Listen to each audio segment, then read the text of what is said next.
dalam lindungan Allah. Orang yang duduk dalam lindungan yang maha tinggi dan bermalam dalam naungan yang maha kuasa akan berkata kepada Tuhan, tempat perlindunganku dan kubu pertahananku, Allahku yang kupercayai. Sungguh, dialah yang akan melepaskan engkau dari jerat penangkap burung, dari penyakit sampar yang busuk. Dengan kepaknya ia akan melindungi engkau, di bawah sayapnya engkau akan berlindung. Kesetiaannya ialah perisai dan pagar tembok. Engkau tak usah takut terhadap kedahsyatan malam, terhadap panah yang terbang di waktu siang, terhadap penyakit sampar yang berjalan dalam gelap, terhadap penyakit penular yang mengamuk di waktu petang. Walau 1.000 orang rebah di sisimu dan 10.000 di sebelah kananmu, tetapi itu tidak akan menimpamu. Engkau hanya menontonnya dengan matamu sendiri dan melihat pembalasan terhadap orang-orang fasik. Sebab Tuhan ialah tempat perlindunganmu, yang maha tinggi telah kau buat tempat perteduhanmu. Malapetaka tidak akan menimpa kamu, dan tulah tidak akan mendekat kepada kemahmu. Sebab malaikat-malaikatnya akan diperintahkannya kepadamu untuk menjaga engkau di segala jalanmu. Mereka akan menatang engkau di atas tangannya, supaya kakimu jangan terantuk pada batu. Singa dan ular tedung akan kau langkahi, engkau akan menginjak anak singa dan ular naga. Sungguh, hatinya melekat kepadaku, maka aku akan meluputkannya. Aku akan membentenginya sebab ia mengenal namaku. Bila ia berseru kepadaku, aku akan menjawab. Aku akan menyertai dia dalam kesesakan. Aku akan meluputkannya dan memuliakannya. Dengan panjang umur akan kukenyangkan dia, dan akan kuperlihatkan kepadanya keselamatan daripadaku. Mari kita satu hati dan kita mau berdoa. Kami bersyukur Tuhan dan berterima kasih atas kebaikan kasih Tuhan yang senantiasa Tuhan karuniakan dalam kehidupan kami. Kami bersyukur Tuhan kalau kami boleh ada sampai hari ini Tuhan. Semua itu karena kebaikan dan kasih-Mu. Dan kami bersyukur juga Engkau menempatkan kami ada di negeri tercinta Indonesia. Kami tahu Tuhan ini bukan secara kebetulan. Tapi ada rencana Engkau yang besar bagi kami Tuhan. Oleh karena itu pada saat ini kami mau berdoa bagi negeri tercinta kami Tuhan. Kami mau mengangkat tangan kami dan kami mau memberkati negeri tercinta kami Indonesia. Kami bersyukur Tuhan kalau Engkau telah menolong negeri kami Tuhan melewati masa-masa yang sulit, yaitu masa-masa pandemi Tuhan. Dan saat ini kami boleh keluar Tuhan sebagai pemenang Tuhan, walaupun kami tahu COVID masih ada, tetapi kami percaya Tuhan tangan Tuhan tetap ada di negeri ini. Engkau yang akan menolong Tuhan hingga pandemi akan berakhir dan tidak ada di negeri Indonesia ini lagi. Dan kami juga berdoa untuk ekonomi negeri ini Tuhan, walaupun tahun ini dikatakan tahun yang gelap Tuhan, tetapi kami dengan iman kami mau perkatakan bahwa tahun ini adalah tahun berkat bagi negeri tercinta kami Tuhan. Ada berkat-berkat khusus yang Engkau akan lakukan di negeri tercinta kami ini. Oleh karena itu kami serahkan pemimpin kami Tuhan, mulai dari Bapak Presiden, Wakil Presiden, bahkan para menteri, kepala daerah Tuhan, bahkan pemimpin-pemimpin yang terdekat dengan kami Tuhan. Engkau memberkati mereka, Engkau beri hikmat kepada mereka Tuhan dalam menjalankan pemerintahan ini Tuhan. Biar mereka mau melakukan tugas dan tanggung jawab mereka dengan hati yang takut akan Engkau Tuhan. Dan mereka mau melakukan bagian mereka Tuhan untuk kesejahteraan ini boleh terjadi di negeri kami. Engkau berkati para pemimpin kami Tuhan. Biar mereka dapat bersatu hati melakukan bagian mereka dan nama Tuhan akan dipuji dan dipermuliakan di negeri tercinta ini. Kami juga berdoa untuk Pentakosta ketiga Tuhan. Kami percaya Tuhan akhir zaman ini Engkau sedang melakukan hal-hal yang besar. Akan ada penuaian jiwa yang besar-besaran Tuhan terjadi di negeri tercinta kami, bahkan sampai ke ujung bumi Tuhan. Oleh karena itu Tuhan biarlah Pentakosta ketiga boleh melawat setiap gereja-gerejamu. Bangkitkan gereja-gerejamu, bangkitkan anak-anakmu Tuhan, sehingga dengan penuh dengan Roh Kudus-Mu mereka dapat menjadi saksi-Mu Tuhan. Biarlah ada kebangkitan juga dalam generasi Yeremia Tuhan. Kami percaya di akhir zaman ini Tuhan, Engkau akan pakai setiap generasi-generasi Yeremia boleh tampil Tuhan untuk menyatakan kemuliaan-Mu. Melalui mereka banyak jiwa-jiwa boleh diselamatkan datang kepadamu. Kami juga berdoa untuk gembala kami Tuhan, Bapak Pendeta Insinyur Niko. dan juga ketiga wakil gembala yang sudah Engkau percayakan Tuhan. Biarlah Engkau beri kesatuan hati di antara mereka Tuhan. Biarlah mereka boleh bergandengan tangan satu dengan yang lain. Satu roh Tuhan, mereka dapat menjalankan visi yang Tuhan berikan untuk menyelesaikan Tuhan panggilan yang sudah Tuhan berikan bagi mereka Tuhan. Sehingga Pentakosta ketiga boleh terjadi dengan dahsyat Tuhan. Dan melalui Indonesia akan mengalir berkat Tuhan sampai ke ujung bumi Tuhan. Engkau pakai mereka, tutup bungkus mereka dengan kuasa darah-Mu Tuhan. Dan juga kami memberkati Tuhan Ketua Rayon 1G Tuhan, Bapak Insinyur Yohanes Raja Guguk beserta wakilnya Bapak Sabto Edi Tuhan. Biarlah Engkau memberkati mereka, urapi mereka dalam mereka memimpin Rayon 1G ini. Biarlah visi misi yang baru Engkau karuniakan bagi mereka Tuhan. Sehingga Rayon 1G ini boleh bertumbuh Tuhan. Akan muncul cabang-cabang yang baru Tuhan, ranting-ranting yang baru. Akan pertumbuhan iman terjadi di Rayon 1G Tuhan. Bahkan gembala-gembala cabang Tuhan, gembala-gembala ranting Tuhan, yang sudah Engkau percayakan untuk menggembalakan setiap jemaatnya Tuhan. Biarlah Engkau pakai mereka, urapi mereka di akhir zaman ini dengan urapan yang luar biasa. Sehingga melalui pelayanan mereka nama Tuhan dipuji dan dipermuliakan. Melalui pelayanan mereka banyak jiwa-jiwa diselamatkan datang kepadamu. Kami juga berdoa untuk setiap jemaat-jemaat yang ada di Rayon 1G. Kami perkatakan Tuhan, setiap jemaat-jemaat Rayon 1G akan dipakai Tuhan dengan dahsyat. Engkau akan bangkitkan roh mereka Tuhan, memiliki roh yang takut akan Engkau Tuhan, roh yang mengasihi Engkau Tuhan, dan mau memberi yang terbaik bagi Engkau. Mereka mau beri hidup mereka untuk melayani Engkau, sehingga melalui kehidupan mereka banyak jiwa-jiwa diselamatkan datang kepadamu. Dan saat ini juga kami berdoa Tuhan untuk setiap jemaat-Mu yang mengikuti ibadah online Tuhan. Kami berdoa, kami memberkati mereka apapun yang menjadi pergumulan masalah mereka. Kami percaya Tuhan, ada jalan keluar di dalam Engkau, ada kemenangan di dalam Engkau, ada mujizat-mujizat yang besar Tuhan akan lakukan melalui kehidupan mereka. Biarlah apa yang menjadi doa dan pergumulan mereka Engkau boleh jawab Tuhan. Bahkan mereka semua akan tetap tekun melayani Engkau, setia kepada Engkau Tuhan. Sehingga apa yang Engkau janjikan dalam kehidupan mereka akan digenapi. Terima kasih Tuhan. Kami serahkan semua doa kami ini dan kami percaya Engkau telah menjawab setiap doa-doa yang kami naikkan. Hanya di dalam nama Tuhan Yesus kami berdoa dan mengucap syukur. Haleluya. Amin.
Ramah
Shalom saudara, pernah lihat gak pohon durian berbuah mangga atau pohon jeruk berbuah apel? Tentu tidak mungkin itu terjadi secara alamiah, bukan? Nah, Yesus pernah menjelaskan kepada orang banyak kalau tidak mungkin pohon yang baik itu menghasilkan buah yang tidak baik, ataupun pohon yang tidak baik itu menghasilkan buah yang baik. Jadi dari buahnya lah kamu akan mengenal mereka. Karena itu, sebagai orang percaya, sangat penting untuk kita memastikan keselamatan kita menghasilkan buah-buah pertobatan. Karena itu, di dalam Voice of Pentecost kali ini, kita akan membahas mengenai person and purpose. Sedih sekali kalau kita mendengar kabar mengenai hamba-hamba Tuhan yang berjatuhan di dalam ladang pelayanan, dalam area kekudusan, moral, dan kehidupannya yang ternyata tidak sesuai dengan pemberian firman. Padahal, ini bukanlah kehendak yang Allah minta bagi setiap orang percaya. Yesus berkata di dalam Matius 7 ayat 22-23, di mana pada hari-hari terakhir akan banyak orang berseru, memanggil namanya, menunjukkan karunia bernubuat, mengusir setan, dan banyak mengadakan mukjizat. Tetapi nyatanya Yesus tidak mengenal mereka. Wah, rupanya banyak melakukan pelayanan tidak menjamin kita dikenal oleh Tuhan Yesus. Adalah sebuah kesia-siaan kalau kita sibuk melayani dan mengira itu adalah jaminan kehidupan kekal kita. Terlebih penting adalah agar diri kita dikenal oleh Yesus sebagai anak-anaknya dan hamba-hambanya yang baik dan setia.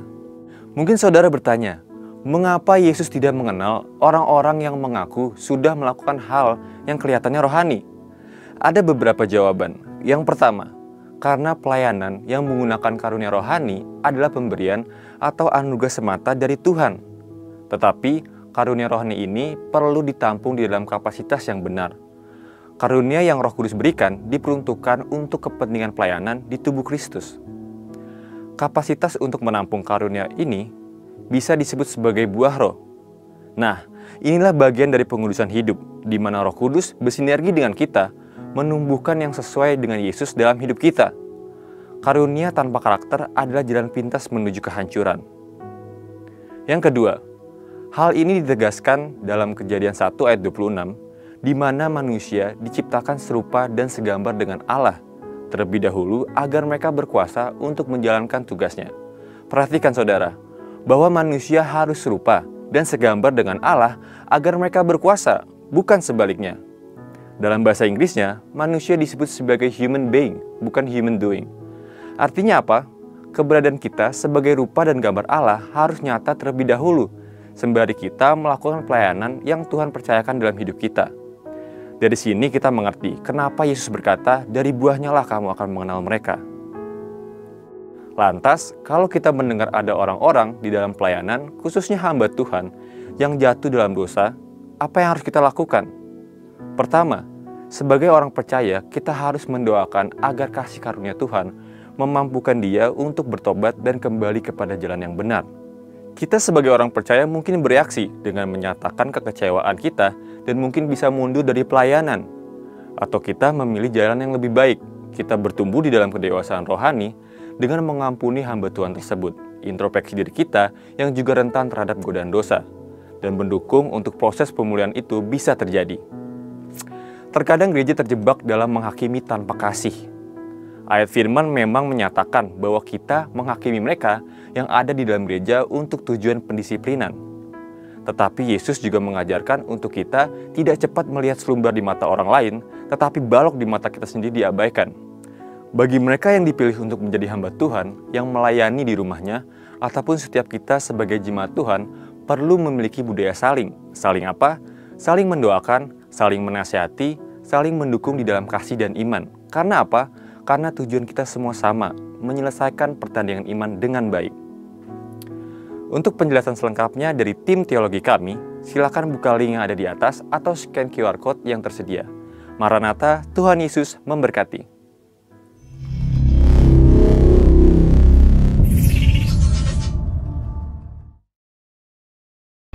Pentakosta ketiga. Pentakosta ketiga adalah pencurahan Roh Kudus yang dahsyat di zaman ini melebihi yang terjadi di Azusa Street. Pentakosta ketiga akan mengakibatkan penuaian jiwa yang terbesar dan yang terakhir sebelum Tuhan Yesus datang kembali. Pentakosta ketiga akan membangkitkan generasi Yeremia yaitu anak-anak muda yang dipenuhi Roh Kudus, cinta mati-matian kepada Tuhan Yesus, tidak kompromi terhadap dosa, dan akan bergerak untuk memenangkan jiwa. Pentakosta ketiga lahir di Indonesia yang bergerak ke bangsa-bangsa. Gerakan ini dari timur ke barat dan akan kembali ke Yerusalem. Pentakosta ketiga akan memberikan kuasa untuk menyelesaikan amanat agung, dan setelah itu Tuhan Yesus datang kembali.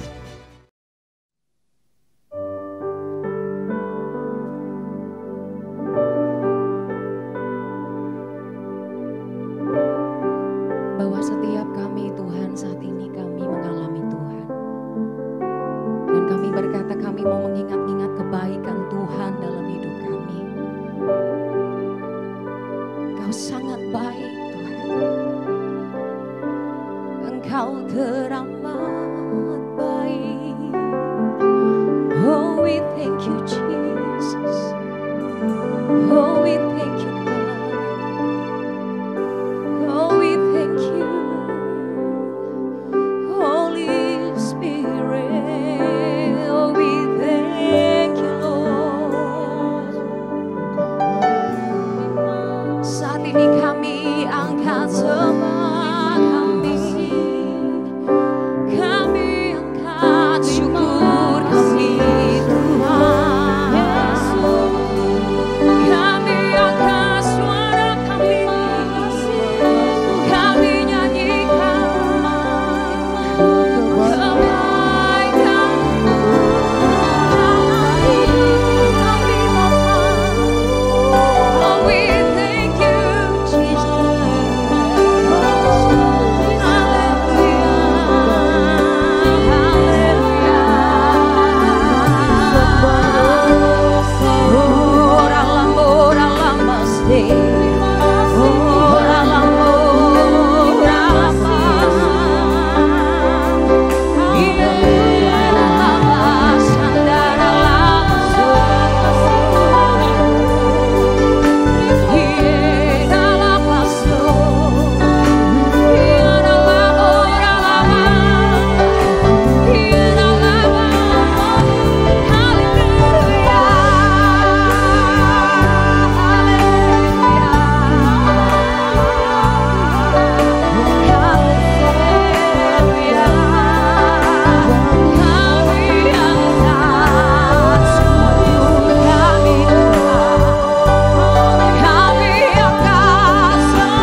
For your mercy never fails me.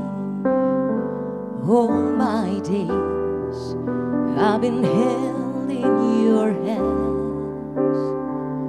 From the moment that I wake up until I lay my head, I will sing of the goodness of God.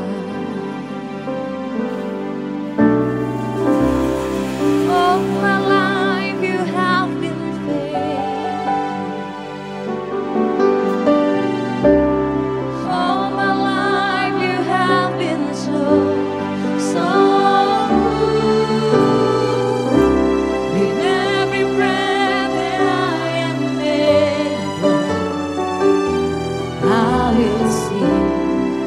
of the goodness of God.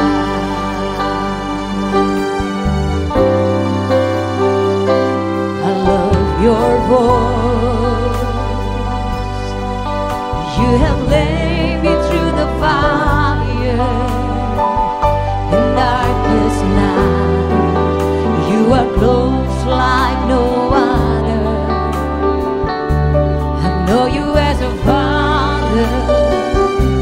I know you as a friend.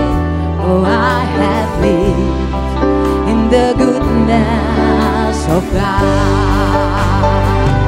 Come on, say to God, all my life you have been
God, we thank you Holy Spirit.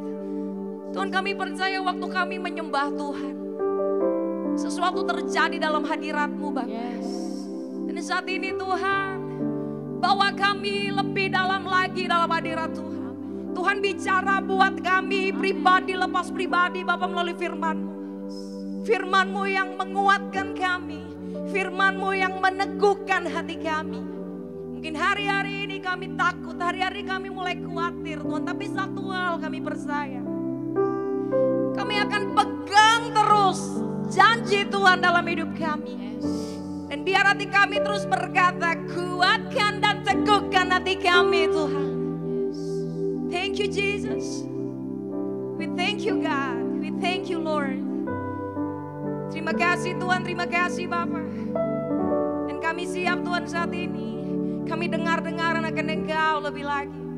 Bicara Tuhan melalui hamba-Mu. Sampaikan apa yang menjadi isi hati-Mu. Terima kasih Tuhan. Di dalam nama Tuhan Yesus. Haleluya. Amin.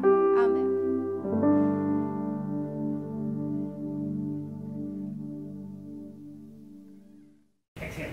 Shalom, saudari kasih Tuhan Yesus Kristus. Mari kita bersatu dalam doa sebelum kita dengar firman Tuhan. Bapa kami di surga, di dalam nama Tuhan Yesus Kristus, kami mengucap syukur dan berterima kasih untuk kehidupan yang berharga yang Tuhan berikan dalam setiap kehidupan kami ini. Terima kasih Tuhan Yesus buat masa depan yang Tuhan janjikan tahun 2023 itu Tuhan. Firman-Mu adalah pelita bagi kakiku dan terang bagi jalanku. Dan firman-Mu menuntun langkah-langkah kami masuki di bulan Maret di tahun 2023 ini. Kami butuh firman-Mu Tuhan. Tidak hanya mengerti, juga hidup kami dipenuhi dan dikuasai oleh firman-Mu. Ubah paradigma kami Tuhan dengan paradigma yang baru untuk kami mengerti kehendak Tuhan dalam tahun 2023 itu Tuhan. Berjalan bersama dengan Tuhan Yesus Kristus, hidup kami selalu ada pengharapan. Kami sambut firman-Mu di dalam nama Tuhan Yesus bersama katakan amin. Ya, puji Tuhan. Mari kita akan baca firman Tuhan. Apa yang Tuhan sampaikan pada pagi hari ini. Tuhan ingatkan, saya tanya Tuhan mau bicara apa nih untuk anak-anak Tuhan di Rayon 1G ini. Tuhan ingatkan mengenai namanya pengendalian diri. Betapa banyak orang yang tidak bisa mengendalikan diri, terutama emosi. Di hari-hari terakhir ini kita lihat dari sosmed, dari koran, dari media, dari manapun, orang begitu emosional, tidak bisa mengendalikan dirinya. Akibatnya akan sangat merugikan bagi saudara dan saya bila kita tidak bisa mengendalikan diri atau emosi kita. Merugikan kesehatan kita, merugikan rumah tangga kita, merugikan keuangan kita, ekonomi, pekerjaan, karir, dan lain sebagainya. Sebagai orang tua, sebagai ayah, sebagai ibu, sebagai gembala, sebagai saya jadi opa, sebagai oma, sebagai karyawan, siapapun, sebagai menantu atau guru atau dosen, pejabat, bahkan hamba Tuhan pun, pengusaha, karyawan pun, mahasiswa pun, tenaga medis dan sebagainya, kita semua perlu belajar namanya mengendalikan diri kita hari ini. Waspada. Tahun 2023 ini kalau kita tidak bisa mengendalikan diri kita, akan ada kehancuran dalam rumah tangga atau hubungan, kerugian dalam pekerjaan, dalam pergaulan, kegagalan dalam akademis atau karier, bahkan kesehatan yang terganggu, sakit penyakit, kolesterol, asam urat, trigliserid, gula, tensi, stres, depresi, stroke, dan sebagainya. Ini yang kita ingatkan pagi hari ini. Penguasaan diri, apa itu penguasaan diri? Penguasaan diri adalah kemampuan saudara dan saya untuk menahan diri sedemikian rupa sehingga Saat kita berbicara, kita berpikir, kita bereaksi tidak merugikan diri sendiri maupun orang lain. Amsal 16 ayat 32 mengatakan, orang yang sabar melebihi seorang pahlawan, dan orang yang menguasai dirinya melebihi orang yang merebut kota. Amsal 25 ayat 28 mengatakan, orang yang tidak dapat mengendalikan diri adalah seperti kota yang roboh temboknya. Dampaknya kalau kita tidak bisa menguasai diri hari ini, bayangkan orang yang punya pengendalian diri lebih hebat daripada pahlawan dan orang yang merebut kota. Saat kita tidak bisa mengendalikan diri kita, nah ini, musuh dalam segala macam bentuk akan masuk, menyerang, merusakkan, dan mengakibatkan kehancuran. Saya ulangi, kalau kita tidak bisa mengendalikan diri kita, musuh dalam segala macam bentuk akan masuk, menyerang kehidupan, rumah tangga, pekerjaan, kesehatan, dan mengakibatkan kehancuran dalam hidup ini. Itu kehendak iblis, itu sasaran iblis. Kita harus hati-hati dalam tahun 2023 ini, harus sungguh-sungguh fokus sama Tuhan Yesus Kristus. Mata kita harus selalu tertuju kepada Tuhan Yesus Kristus. Kita lanjut kembali. Kita lihat dulu dalam apa yang perlu kita kendalikan. Pertama adalah emosi kita. Ya, emosi kita harus sungguh-sungguh kontrol emosi, kendali emosi, kuasai emosi saudara dan saya. Amsal 29 ayat 22 mengatakan, si pemarah menimbulkan pertengkaran, dan orang yang lekas gusar banyak pelanggarannya. Iblis selalu berusaha kita buat pelanggaran-pelanggaran yang mendukakan hati Tuhan, yang mengecewakan hati Yesus, bahkan mendukakan Roh Kudus juga. Emosi adalah keadaan jiwa yang masih bisa kita kendalikan. Emosi adalah kondisi keadaan jiwa kita yang masih bisa kita kendalikan. Kalau kita tidak bisa mengendalikan jiwa emosi kita dan merasa tidak sadar, itu namanya kesurupan. Saya percaya kita semua jangan sampai iblis seperti orang kesurupan. Banyak orang, kamu kayak orang kesurupan deh, kamu kayak orang kesurupan deh. Jangan sampai kita seperti orang kesurupan yang nggak bisa kontrol emosi, kendali emosi kita hari ini. Belajarlah kita semua mengendalikan diri kita melalui apa? Berdoa, supaya Roh Kudus memampukan saudara dan saya bisa menguasai dan mengendalikan diri dengan sebaik-baiknya. Lanjut, apa yang kita perlu kendalikan hari ini? Kedua adalah keinginan mata. Tidak bisa mengendalikan mata kita. Pengkhotbah 2 ayat 10 mengatakan, aku tidak merintangi mataku dari apapun yang dikehendakinya, dan aku tidak menahan hatiku dari sukacita apapun, sebab hatiku bersukacita karena segala jerih lelah payahku, itulah buah segala jerih payahku. Hati-hati dengan orang yang tidak bisa mengendalikan mata kita. Artinya sekali jangan lapar mata, karena semua yang ada di dunia ini semua akan nampak dengan mata jasmani kita hari ini. Kita harus bisa dikuasai oleh Roh Kudus. Jadi bukan keinginan yang kita lakukan, kita inginkan, tapi kebutuhan apa yang kita perlukan hari ini. Bahkan kita belajar di Mazmur 119 ayat 3 mengatakan, lalukanlah mataku dari melihat hal-hal yang hampa, dan hidupkanlah aku dari jalan-jalan yang Kau tunjukkan. Ini penangkalnya. Doa, tiap saya doa, kalau tiap kamu pergi kemanapun, Tuhan, lalukan mataku melihat hal-hal yang sia-sia, melihat hal-hal yang hampa dalam hidup ini, dan bawa kami berjalan dalam jalan-jalan yang Kau tunjukkan. Karena Tuhan menunjukkan jalan pada saudara dan saya dalam tahun 2023 ini. Jangan sampai karena kita nggak bisa ke kontrol mata kita jadi salah dalam melangkah dalam jalan ini.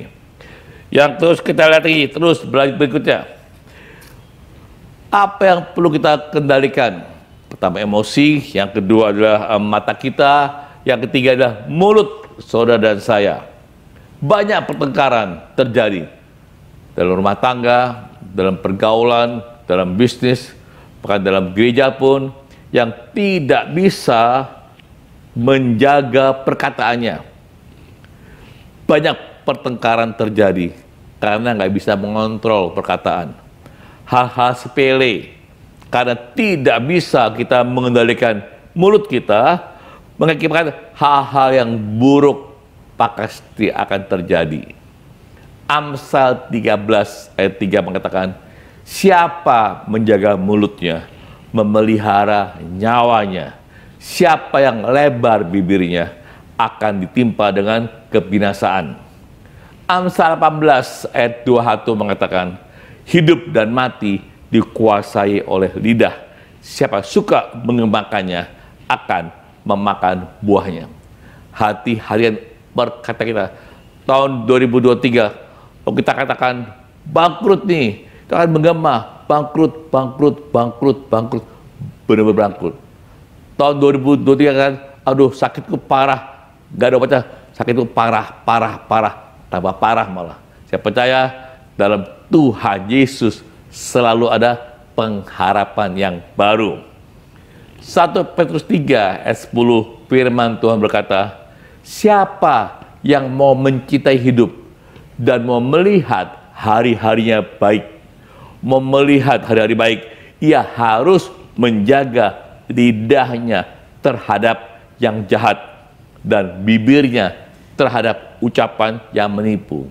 Jadi siapa yang mencintai hidup ini dan mau melihat hari-hari yang baik, tahun-tahun yang baik, bulan-bulan yang baik tahun 2023 ini, dari bulan Maret ini, harus bisa menjaga dia.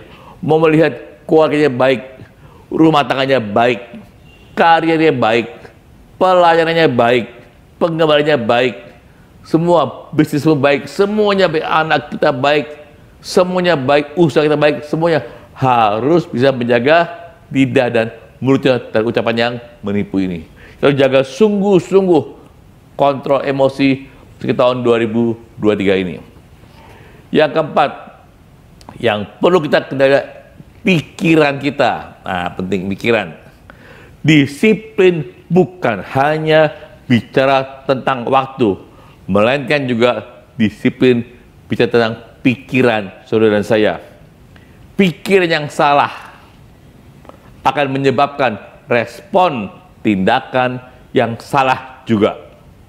Ada dua pilihan saat kita mendengar firman Tuhan, membiarkan saja masa bodoh berlalu, atau menyelaraskan pikiran kita dengan firman-Nya. Pilihan tangan saudara. Saya juga selaraskan firman Tuhan dengan pikiran kita, harus selaras, seirama, sejalan, sefrekuensi dengan firman Tuhan. Filipi 2 ayat 5 mengatakan, hendaklah dalam hidupmu bersama menaruh pikiran dan perasaan yang terdapat dalam Yesus Kristus Tuhan. Harus bersama-sama pakai pikiran Kristus. Dalam menjalani hidup ini perlu hikmat Allah. Dalam segala situasi kita perlu hikmat Tuhan dalam mengambil satu keputusan. Bahkan 1 Korintus 2 ayat 16 mengatakan, sebab siapakah yang mengetahui pikiran Tuhan? Sebab sehingga ia dapat menasihati dia, tapi kami memiliki pikiran Kristus ini. Artinya hidup saudara harus dikuasai oleh firman Allah. Baca firman Tuhan setiap hari teratur konsisten. Dan sepakat di tempat kami berusaha satu hari baca maksimal 10 pasal. Lebih boleh, kurang berusaha. Tapi semua kita baca firman Tuhan setiap hari dari kitab Kejadian 2 kali 2 pasal, Mazmur ya 3 pasal, Amsal 1 pasal, Perjanjian Baru 2 pasal, dan baca Wahyu 2 pasal. 10 pasal tiap hari kita baca. Itu kita mengisi bangkai pikiran Kristus dalam kehidupan ini. Yang kelima, apa yang perlu kita kendalikan dalam hidup ini adalah ambisi kita. Selama kita masih hidup, pasti punya ambisi dalam hidup ini. Ambisi yang terlalu cepat dan tak terkendali akan sangat membahayakan, apalagi disertai dengan motivasi yang salah. Ambisi itu diartikan dengan keinginan, hasrat yang besar untuk menjadi, memperoleh, mencapai sesuatu seperti kekayaan, kedudukan, karier, pangkat, atau melakukan sesuatu, punya ambisi. Tahun 2023 ini bahkan 1 Yohanes 2 ayat 16 mengatakan, sebab semua yang ada dalam dunia ini, yaitu keinginan daging, keinginan mata, serta keangkuhan hidup, bukanlah berasal dari Bapa, melainkan dari dunia ini. Hati-hati, kita harus menyelesaikan ambisi kita dengan yang Tuhan inginkan kita perbuat hari ini. 1 Petrus 1 ayat 17 mengatakan, dan jika kita menyebutnya Bapa, yaitu Dia yang tanpa memandang muka menghakimi semua orang menurut perbuatannya, maka hendaklah kamu hidup dalam ketakutan selama kamu menumpang di dunia ini. Hidup setiap hari. Jangan sampai kita dalam hidup ini, dalam pelayanan, kehilangan rasa takut dan getar akan Tuhan. Itu doa saya, Tuhan, jangan sampai saya kehilangan rasa takut dan getar akan Tuhan. Itu tambahkan saya tiap hari rasa takut dan getar akan Tuhan Yesus Kristus. Itu doa saya. Tiap hari hidup dalam takut akan Tuhan. Itu yang Tuhan nilai hari ini. Membangun kita punya integritas dalam hidup ini. Apa yang ambisi yang Tuhan taruh dalam diri kita? Tuhan ingatkan, pertama, masuk tahun 2023 ini, kita harus menjalani hidup ini dengan tenang. Yesaya 30 ayat 15 mengatakan, ya, Yesaya 30 ayat 15, sebab beginilah firman Tuhan Allah yang Maha Kudus, Allah Israel. Dengan bertobat dan tinggal tenang, diam, kamu akan diselamatkan. Dalam tinggal tenang dan percaya terletak kekuatanmu. Saya aminkan, ya. Dengan bertobat dan tinggal diam, kamu akan diselamatkan. Dalam tinggal tenang dan percaya terletak kekuatan saudara dan saya hari ini. Tenang, kuasa hidupmu dan terlihat tenang, ya. Bertobat tiap hari, bertobat minta ampun sama Tuhan Yesus. Tuhan, ampuni saya sepanjang hari ini. Ada dosa dalam pikiran, perkataan yang kita sadari ataupun yang tidak kita sadari. Roh Kudus akan mengingatkan supaya kita tidak mengulangi dosa-dosa kita. 1 Petrus 4 ayat 7 mengatakan bagaimana hidup orang Kristen. Kesudahan segala sesuatu sudah dekat. Karena itu, kuasailah dirimu dan jadilah tenang, supaya kamu bisa berdoa. Iblis selalu mengganggu jam-jam doa kita. Iblis berusaha mengganggu jam-jam keintiman Tuhan dengan Tuhan. saran saya adalah mari sisihkan waktu untuk bersekutu dengan Tuhan melalui doa, baca firman Tuhan, mesbah keluarga, ya, kubu doa, ada menara doa, ada doa EPT, ada doa malam, terus ikuti, terus dalam tenang dalam hadirat Tuhan Yesus Kristus. Itu ambisi yang Tuhan mau kita harus kuasai supaya kita tenang, bisa berdoa sungguh-sungguh, melatih panca indera rohani kita untuk dengar suara Tuhan, tuntunan Tuhan. Yang kedua, lakukanlah urusanmu sendiri. Kita masing-masing punya urusan masing-masing, kerjakan, lakukanlah dengan sepenuh hati seperti untuk Tuhan Yesus Kristus. Itu ambisi kita, kerjakanlah bagian kamu. Tiap orang punya bagian masing-masing. Ketiga, bekerjalah dengan tanganmu sendiri. Ya, pakai tanganmu. Kita punya dua tangan, bekerja dengan sungguh-sungguh, dengan segenap hati, segenap jiwa, segenap kekuatan. Selama kita masih sehat, selama kita masih hidup, kerjalah dengan tangan sendiri. Dan keempat, beritakan Injil Yesus Kristus. Beritakan kepada siapapun yang kita jumpai dalam hidup ini, dan berkata, Tuhan Yesus baik. Bapak Ibu, selama orang sakit ya, Bapak masih hidup, masih ada kesempatan untuk sembuh. Kasih pengharapan, kata firman Tuhan. Kita tahun 2003 harus kita bergantung, berserah, berharap sepenuhnya hanya pada Tuhan Yesus Kristus. Andalkan Tuhan dalam kita sungguh-sungguh. Itu yang kita mau hari ini. 1 Korintus 9 ayat 16 mengatakan, jika kita memberitakan Injil Kristus, kita tidak mempunyai alasan untuk memegahkan diri. Sebab itu ada satu keharusan bagiku. Celakalah aku jika aku tidak memberitakan Injil. Tuhan akan marah. Tuhan akan tegur, celaka kamu.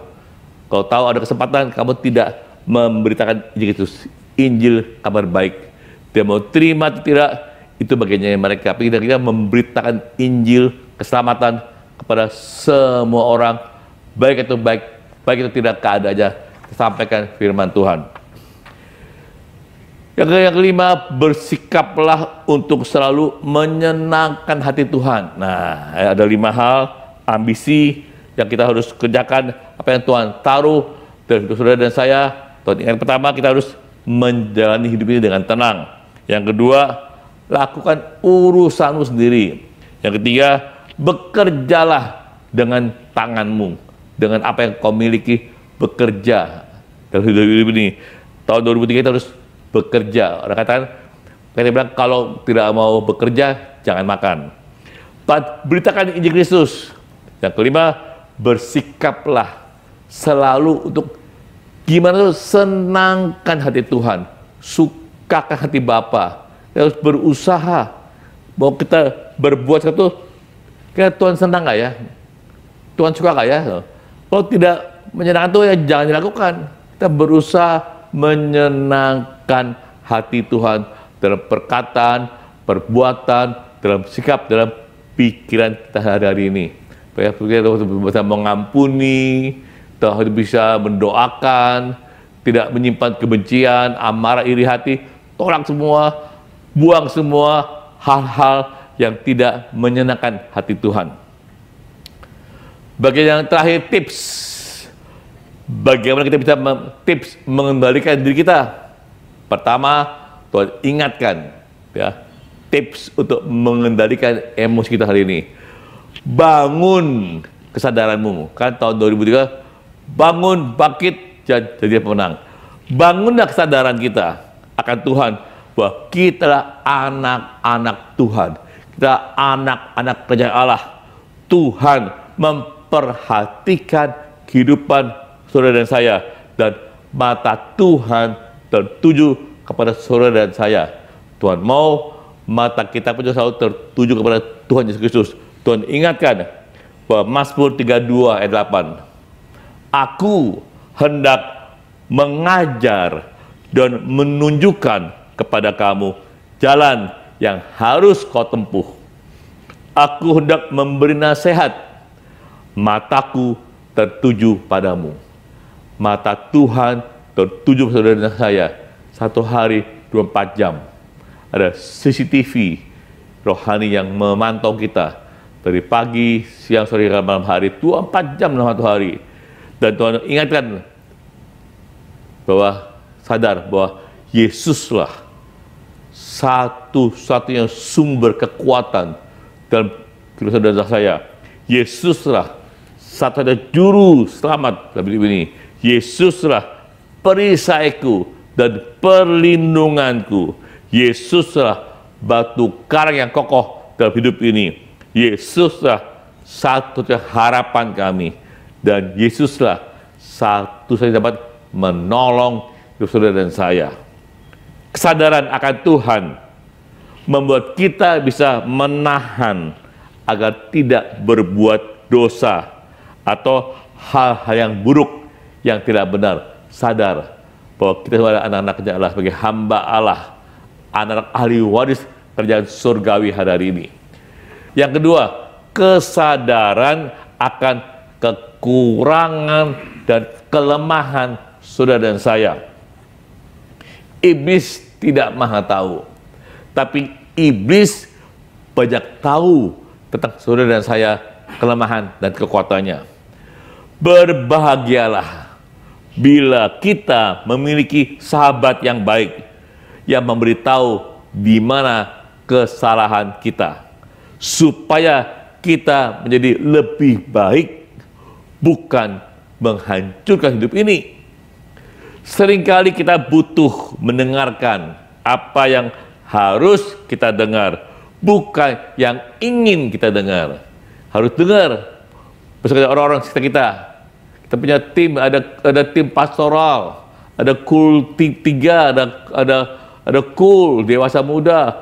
Semua harus pengerja Tuhan, pelayan Tuhan, jemaat Tuhan wajib ambil bagian, terlibat dalam cool. Masuk dalam cool yang masing-masing. Ada cool WBI, ada cool pria, cool kids, ada cool GC, cool dewasa muda, ada cool umas. Masuk di cool dan dengar nasihat Tuhan supaya hidup ini makin baik, makin lebih baik. Dan belas kasihan yang keliru adalah membiarkan apa yang salah terus menerus terjadi. Kita perlu, jangan ditegur, kasih belas kasih yang berlebihan, tidak baik, malah akan membiarkan kesalahan terus menerus. Harus tegas, tegur dengan kasih. Kalau perlu dengan 4 mata, omong baik-baik. Kita sudah tegur dan kasih, dia tidak berubah, boleh kita bagi tim pengembala kita tegur kasih. Dia tetap tidak mau diterima, ya sudah, itu bagian dia dengan Tuhan. Yang ketiga, tips mengenali diri. Yang pertama sudah, yang kedua, yang ketiga, kesadaran untuk membangun pola atau gaya hidup ilahi secara konsisten setiap hari dalam hidup saudara dan saya. Pastikan firman Tuhan yang saudara dengar pada hari ini, ya, mengubah pola hidup yang lama menjadi pada hidup yang baru. Paradigma yang baru kita perlukan tahun 2023 ini. Ya, pikiran lama harus dibuang jauh-jauh. Yesaya 43, 18 ayat 19 mengatakan, firmanlah, janganlah ingat hal-hal yang dahulu. Janganlah perhatikan hal-hal yang zaman purbakala. Lihat, aku hendak membuat sesuatu yang baru, yang sekarang sudah tumbuh. Belumkah kamu mengetahuinya? Ya, aku hendak membuat jalan di padang gurun dan sungai-sungai di padang belantara. Dan Tuhan akan membuat hal-hal yang baru. Ada God surprise, God favor terjadi tahun 2023 ini. Tuhan mau, kita jangan ingat yang dahulu-dahulu. Jangan perhatikan zaman dulu lagi. Lihat ke depan ini. Yang lama sudah berlalu, yang baru sudah Tuhan sediakan tahun 2023 ini. Pakai paradigma yang baru, pikiran Kristus yang baru kita gunakan hari-hari ini. Hentikan tindakan yang salah selama ini. Jangan diulang kembali dan belajarlah melakukan hal-hal yang baik selama kita masih ada kita hidup, kita masih ada kesempatan ke depan ini. Efesus 4 ayat 28, Tuhan kasih peringatan ya. Orang yang mencuri, janganlah ia mencuri lagi, tapi baiklah ia bekerja keras dengan melakukan pekerjaan yang baik dengan tangannya sendiri, supaya ia dapat membagikan sesuatu kepada orang yang berkekurangan. Ada perubahan dalam kehidupan saudara dan saya. Mari kita sebagai murid-murid Tuhan Yesus yang sangat dikasihi, yang sangat dicintai, bagi orang kita bisa mengendalikan diri kita, belajar dimasuki bulan Maret ini, mengalami Kristus Yesus Tuhan dalam hidup ini, dan menjadi orang-orang yang luar biasa. Karena kita punya Allah yang luar biasa. Bangkit dan jadilah pemenang. Tuhan Yesus memberkati berlimpah-limpah. Mari kita berdoa bersama-sama. Bapa kami di surga, di dalam nama Tuhan Yesus Kristus, firman-Mu sudah hamba-Mu sampaikan. Hamba-Mu sudah selesai, tapi Roh Allah, Roh Kudus belum selesai bekerja dalam kehidupan anak-anak-Mu Tuhan. Berkati anak-Mu Tuhan. Sampaikan bila firman ini menjadi kebenaran, tidak hanya dimengerti, tapi juga menghidupi firman Tuhan dan hidup dikuasai oleh firman Tuhan. Tuhan beri kami hikmat, Tuhan sungguh-sungguh dalam menjalani hidup ini, yang akan beri kami jalan keluar setiap masalah pergumulan dalam kehidupan kami ini. Kami berdoa Tuhan, berkati anak-Mu Tuhan yang hadir, yang ikut Zoom ibadah onsite ini, ibadah online ini, bagi mereka yang datang sakit yang percaya Tuhan, pulang setelah firman ini, bila Yesus sudah menyembuhkan yang sakit, yang lemah dikuatkan, yang terikat dilepaskan, yang terus beban berat Tuhan angkat pada mereka, yang mengalami jalan buntu Tuhan buat jalan yang baru. Apapun masalah, problem, pergumulan, Tuhan Yesus buka jalan dalam problem masalah kehidupanmu Tuhan. Berkati anak-Mu satu-satu Tuhan. Berikan rumah tangga yang harmonis, rumah tangga yang rukun, rumah tangga yang berkemenangan. Sehingga janji firman Tuhan, anak, cucu, menantu ada di bawah garis berkat Tuhan. Yang bekerja, yang berkarir, Kau berkati anak-Mu Tuhan. Ada terobosan, ada inovasi, ada kreativitas yang menjadi kepala dan ekor di atas bukan di bawah. Berkati anak-Mu Tuhan Yesus. Ada sesuatu yang beda dalam bisnis mereka, yang sungguh-sungguh diberkati oleh Tuhan Yesus menjadi selalu berkat. Bagi yang single parents Tuhan, urapi Tuhan kekuatan yang luar biasa Tuhan, kesehatan, kemampuan, dan kemandirian Tuhan berikan segala kebutuhan mereka. Bagi remaja, anak-anak yang sedang kuliah, sekolah, berkati anak-Mu Tuhan. Sekolah selesai, naik kelas, dan nilai IP di atas rata-rata. Bahkan semua skripsi dapat diselesaikan dengan baik. Berkati rumah tangga yang semuanya Tuhan yang datang pada hari ini. Kau tutup dengan darah Yesus, pagari dengan para malaikat Tuhan. Biar tiap hari kami dapat sikap berdoa dan berjaga-jaga. Kami mau membangun 5 hal ini Tuhan dalam tahun 2023 ini. Itu iman kami, imun kami, aman kami, aset kami, dan mengaminkan janji firman Tuhan. Berkati Tuhan, anak-Mu, pakai kami semua lebih lagi untuk menyelesaikan amanah agung Tuhan Yesus Kristus sebelum datang kedua ini Tuhan. Kami percaya Tuhan, waktu-Mu sudah sangat-sangat singkat, Tuhan Yesus datang segera. Dalam nama Tuhan Yesus, kami sudah berdoa dan mengucap syukur. Haleluya. Amin. Ya.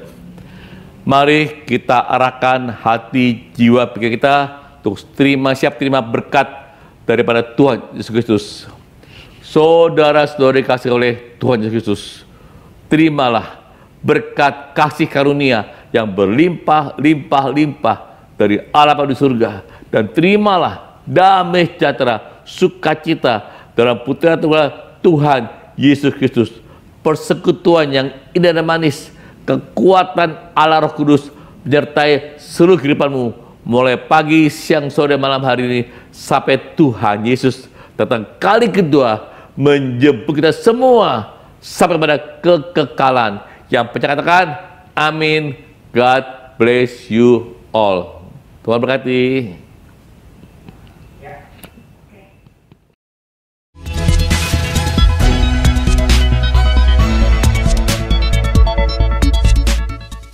Shalom Bapak Ibu dan teman-teman sekalian. Saya akan menyampaikan informasi dari Rayon 1G. Bagi Bapak Ibu yang belum mengetahui, Rayon kita yaitu Rayon 1G sudah memiliki mobile apps atau aplikasi yang dapat diinstal di smartphone, baik di Android phone atau iOS phone.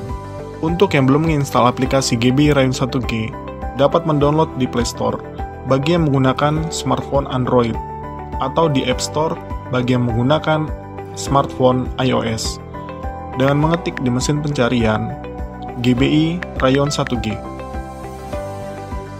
Di dalam aplikasi GBI Rayon 1G, Bapak Ibu bisa banyak mendapatkan berbagai informasi dan manfaat. Contoh informasinya adalah Bapak Ibu bisa mengetahui visi dan misi rayon kita, perjalanan rayon kita dari awal sampai terbentuknya Rayon 1G, struktur dan cabang-cabang rayon kita yang tersebar baik di Jakarta Timur dan Pusat, Depok, Kalimantan Barat, Bali, dan Manado. Bapak Ibu juga dapat mengetahui kontak person dan alamat dari setiap cabang GBI Rayon 1G. Dan terdapat juga informasi mengenai kontak person KUL. Jadi, Bapak Ibu yang belum tergabung dalam KUL dan rindu untuk bergabung, dapat menghubungi kontak person yang tersedia di aplikasi GBI Rayon 1G. Salah satu manfaat yang akan diperoleh bagi Bapak Ibu yang belum terregistrasi atau terdaftar di cabang, dapat melakukan registrasi di aplikasi GBI Rayon 1G yang akan diarahkan sesuai dengan cabang Bapak Ibu berada. Bapak Ibu juga dapat mengikuti program pembacaan Alkitab bersama-sama yang sudah di-setup atau di-schedule di aplikasi GBI Rayon 1G. Dan masih ada lagi beberapa informasi dan manfaat yang diperoleh apabila Bapak Ibu menginstal aplikasi GBI Rayon 1G. Bagi Bapak Ibu yang butuh informasi tambahan mengenai aplikasi GBI Rayon 1G, jangan ragu untuk bertanya ke pekerja setempat yang akan membantu Bapak Ibu. Sekian pengumuman untuk GBI Rayon 1G. Tuhan Yesus memberkati.